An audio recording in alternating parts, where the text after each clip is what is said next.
Bien le bonjour, aujourd'hui on va faire le questionnaire bilan lecture trouvé sur Miroir d'encre qui a demandé à ses abonnés de lui poser des questions. Ça fait une espèce de FAQ mais uniquement livresque si vous voulez. Et sous forme de bilan de l'année 2025. Vous l'aurez fin... Je tourne ça, on est le 30 décembre. Et vous l'aurez un mois après parce que j'ai tourné plusieurs vidéos en avance. Alors, nombre de livres lus. J'ai lu 191 livres, sachant que depuis début août, je ne travaille plus. Donc j'ai une bonne partie de mes journées où je peux lire. Sachant aussi que j'ai fait pas mal d'abandons, comme par exemple le Bec BD que j'ai abandonné au bout de 50 pages. Il y a aussi des livres très courts. Des livres de cette taille-là, ça là, ça se lit rapidement si vous voulez. Et puis je lis pas mal de magazines, hein. Comme d'autres lisent des BD ou des mangas, moi je les compte. Mais c'est des ouvrages qui se lisent rapidement. Par contre, des magazines comme ça, là, comme ça, je les compte pas dedans. Ça, je le compte pas dedans. Il y a même pas 100 pages dedans. Il y en a qui font pas beaucoup de pages que je compte, mais ça, non. Il y a plus d'images et de recettes, trucs comme ça, que d'intérêt littéraire. Ensuite, les régions littéraires explorées. Alors, j'ai remarqué en répondant, en préparant mes questions que j'avais pas mal voyagé. Alors, je suis partie en Égypte, au Japon, Espagne, Écosse, Normandie, Angleterre, Norvège avec Vardo récemment. Angleterre avec Wilkie Collins. Les romances avec les Vikings, c'était en Écosse, dans ce coin-là. Moyen-Orient avec les bouquins, les magazines sur Palestine-Israël. L'Allemagne, Schopenhauer, Nietzsche, Hegel. Euh, Norvège, Allemagne, Moyen-Orient, voilà. Ensuite, les genres littéraires explorés.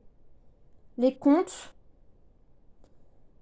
la littérature, l'histoire, la philo, comme je vous ai cité quelques philosophes tout à l'heure. Il y a aussi Spinoza. Allez, j'aurais pu citer les Pays-Bas aussi. Bon, ça en fait déjà pas mal. Les romans, le théâtre, j'ai lu un peu de théâtre. Ça n'a pas été à chaque fois des réussites, mais j'en ai lu un peu. La poésie, c'est au moins d'août surtout avec Rimbaud, Baudelaire et compagnie. Euh, ouais, Rimbaud, Baudelaire.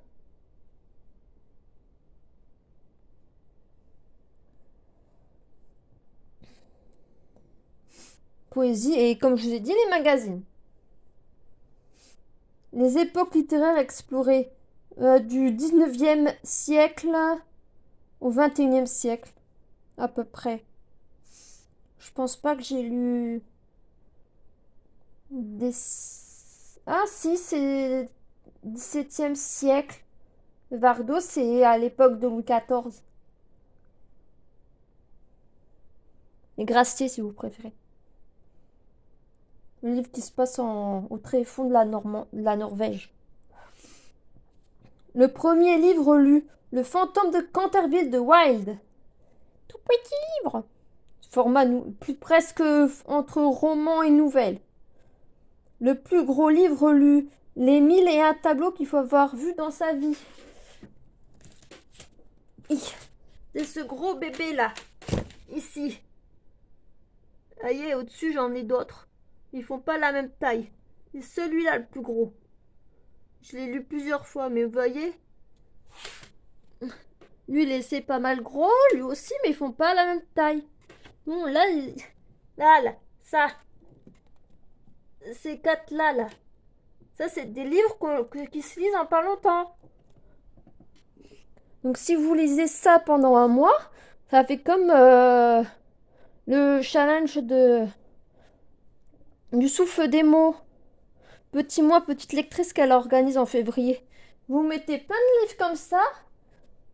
Si vous en avez plein dans votre bibliothèque, ça vite pas mal. Hein. Vous pouvez en lire un par jour. Voire plus. Le week-end, vous pouvez en lire davantage. Ensuite, le livre que j'ai enfin lu. Du thé pour les fantômes. Ça faisait 2-3 ans que j'avais envie de lire ce livre.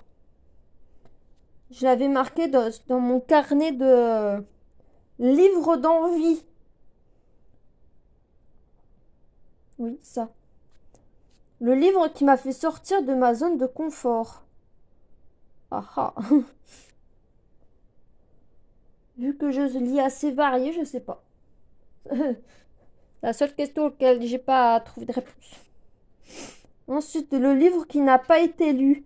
Les Sentiers de l'exil de Françoise Bourdon. Entre autres.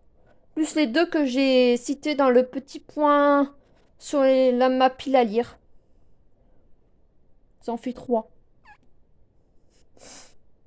Que ce soit les Sentiers de l'exil ou les deux autres, j'aurais pas eu le temps de les lire. Déjà que je sais même pas si c'est le Wilkie Collins, j'aurais le temps de le lire. Je suis à 200 pages sur quasiment 500. Voilà. Le livre que je n'ai pas terminé. Au secours, pardon. De Bec BD. Mais il y a des mois où j'en ai abandonné 3 de suite. Quand j'ai fait mon bilan. Est-ce que je vais vous retrouver la page?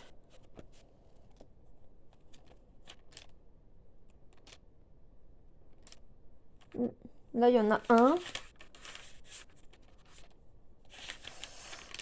Là, voyez. Il y en a 3 de suite. Au mois d'avril.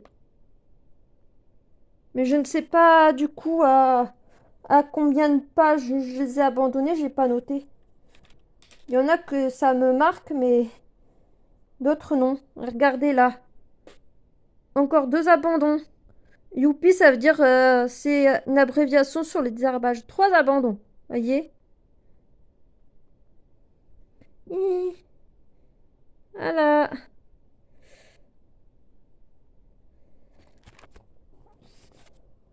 Vous voyez, en peu de pages, il y a eu 6 abandons. Ça. Le livre qui m'a déçu, Les Faux Monnayeurs, j'ai eu du mal à rentrer dans cette pièce de théâtre de Gide. Oui, je crois que c'est une pièce de théâtre ou un roman, je ne sais plus. Vous voyez, je l'ai lu dans l'année, mais je ne sais même plus si c'est une pièce de théâtre. C'est un livre qui va partir. Pour information. Le livre qui m'a échappé, Charles IX de Prosper de Mérimée. J'aime bien Prosper Mérimée, mais là, il m'a pas parlé du tout son texte. Je me suis ennuyée. Je sais pas si je l'ai encore ou si il est déjà parti. Le livre le plus émouvant. Un cri d'amour au centre du monde. Il y a une histoire d'amour entre 2 adolescents où la jeune fille finit par être malade et par spoiler alerte, mourir de sa maladie. Et son petit copain, il est près d'elle le plus possible. C'était très touchant. Je lis très peu de jeunes adultes. Très peu. Le livre le plus surprenant, Marina de Carlos Ruiz Zafón. C'est un mélange entre roman gothique, SF. SF, c'était SF Jules Verne, du Jules Verne gothique. avec un mélange de Frankenstein pour allonger les vies. C'était assez particulier en plein Barcelone. Le livre le plus exigeant. La raison dans l'histoire de Hegel. C'est un livre qui aurait pu rentrer dans la catégorie des abandons. Il m'a fallu une semaine pour le lire, même pas 300 pages. J'avais l'impression que l'auteur se répétait. J'ai dû demander conseil à mon copain pour savoir ce qu'il en avait pensé et pour me donner un cap sur la manière dont lire ce livre. Alors autant Schopenhauer c'est fluide, ça se lit bien, autant lui non c'est pas passé. Le livre dont le style m'a profondément marqué. Le parfum de Suskind. J'avais détesté la contrebasse que j'avais lu au lycée. Mais le parfum, j'ai bien aimé. J'ai bien aimé, c'est un peu particulier, sachant qu'il tue des gens. Hein. Mais c'était prenant, c'était instructif sur la façon de faire les parfums. Puis à une époque 18e siècle que j'aime beaucoup aussi. On pourrait presque le mettre dans une espèce de coup de cœur. Vous voyez? Le livre qui aborde un sujet essentiel pour moi. Spinoza, une vie. Je débute dans l'étude de Spinoza. Mais ce livre m'a éclairé sur pas mal de choses. Qu'on pouvait se passer de certaines choses et pouvoir à peu près réussir plus ou moins sa vie. Parce qu'il était dans le minimalisme, un peu extrême. Il n'y avait pas grand-chose. Il n'y avait pas de relation amoureuse ni rien. Et pourtant, de ce que j'ai pu lire, je n'avais pas l'impression que ça avait l'air de particulièrement lui manquer.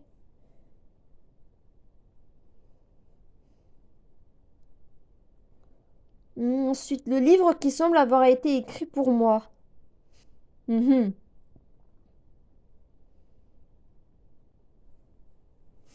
On va dire ça. Deviens qui tu es de Bertrand Vergely. Je suis en train de prendre des notes.